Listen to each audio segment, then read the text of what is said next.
మీకు అందరికీ తెలుసు, ఫేమస్ టైటానిక్ షిప్ మునిగిపోయింది. మొట్టమొదటి ప్రయాణంలోనే వేల కొలది మంది ఒక పెద్ద 5 స్టార్ హోటల్ లాగా ఆ ఓడ సముద్రంలో వెళ్తున్నది.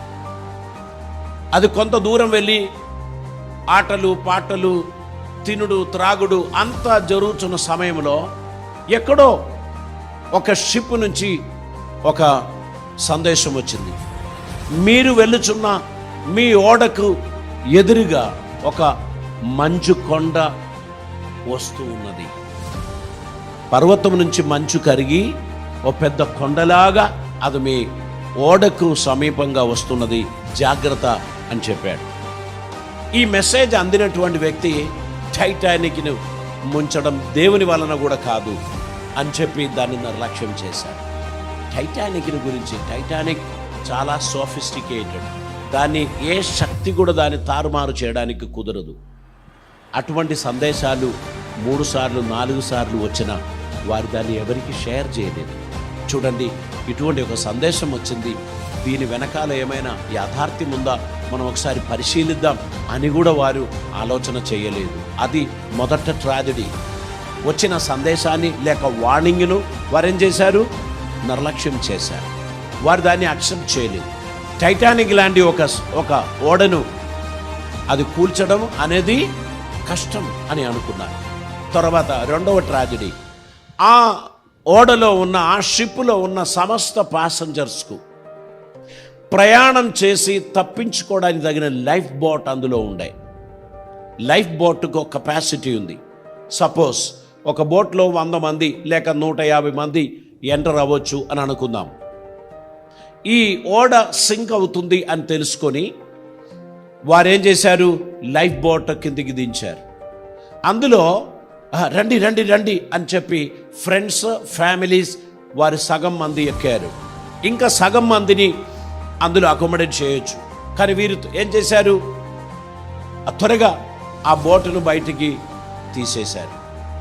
ఇంకా ఎంతమంది ఎక్కారో అంతమంది కూడా ఎక్కడానికి ఉన్న ఆపర్చునిటీ ఉండినప్పుడు అంతమందికి ఆపర్చునిటీ ఇవ్వకుండా కొంతమంది స్వార్థపరులు వారి బోటును దూరానికి తీసుకుపోయారు. వెనక నుంచి కేకలు వేస్తున్న వారికి ఆ స్వరం వినబడలేదు. సేవస్ సేవస్ అని తెలియపరిచిన మాట వారు పాటించుకోలేదు. సగం ఖాళీగా ఉండి వారి ఓడను దూరానికి తీసుకుపోయారు. అలాగా అన్ని ఓడలు ఫిల్ అయి అక్కడి నుంచి వెళ్ళిపోయినప్పుడు టైటానిక్లో 1500 మంది మరణానికి లొంగిపోయారు.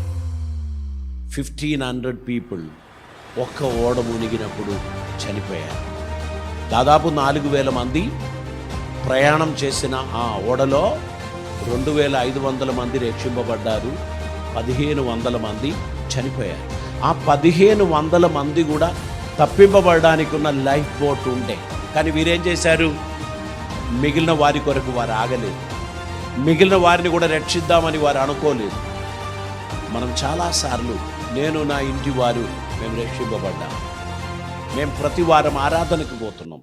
మేము ప్రతి వారం దేవునితో మాట్లాడుచున్నాం. దేవునికి స్తోత్రం చెల్లిస్తున్నాం. ఇంకా మిగిలిన వారిది నాకు అక్కర్లేదు. వారు నశిస్తే ఏంటి, వారు రక్షింపబడితే ఏంటి, నాకు సంబంధం లేదు అని ఒక రకమైన స్వార్థముతో మన కుటుంబాన్ని మాత్రం పట్టించుకుంటూ మన ముందుకు వెళ్ళడం బట్టి నిస్సహాయులైన అనేక మందికి ఈ రక్షణ భాగ్యం అందకుండా పోతుంది. మనకు రక్షణ అనుగ్రహించిన దేవుడు ప్రతి ఒక్కరిని రక్షించాలనే తన రాకడకు ఆలస్యం కలుగచేశాడు. కనుక ప్రియ విశ్వాసులారా, నీవు నశించిపోవచ్చున్న ఇతరులను గురించిన భారం నీ గుండెలో రావాలి. వారి గురించిన ఏడుపు నీ హృదయంలో రావాలి. దేవా, నేను రక్షింపబడ్డాను, కానీ నా ఫ్రెండ్స్ కూడా రక్షింపబడాలి, నా ఫ్యామిలీ కూడా రక్షింపబడాలి, నా కొలీగ్స్ కూడా రక్షింపబడాలి, నా బాసులు రక్షింపబడాలి అనేటువంటి ఒక ప్రార్థన మనలో ఉంటే వారి క్షేమం కొరకు కూడా మనం ప్రార్థన చేయగలుగుతాం. వారికి సత్య సువార్తను మనము తెలియపరచగలుగుతాం. నాకేంటి, వారు బాగుపడినా పడకపోయినా నా మట్టికి నేను రక్షణ పొందుకున్నాను అనేటువంటి ఒక ఓవర్ కాన్ఫిడెన్స్తో చాలాసార్లు మనం ముందుకు వెళుచున్నాం. ఈ లోక జీవితం ఇతరుల కొరకు దేవుడు మనకు అనుగ్రహించాయి. You will become a blessing. అబ్రహాముతో దేవుడు చెప్పాడు, నువ్వు లోకంలో ఉన్న సమస్త జాతికి నువ్వు ఒక ఆశీర్వాదంగా మారుతావు, నీ ద్వారా నేను సమస్త ప్రజలను ఆశీర్వదిస్తాను అన్నాడు.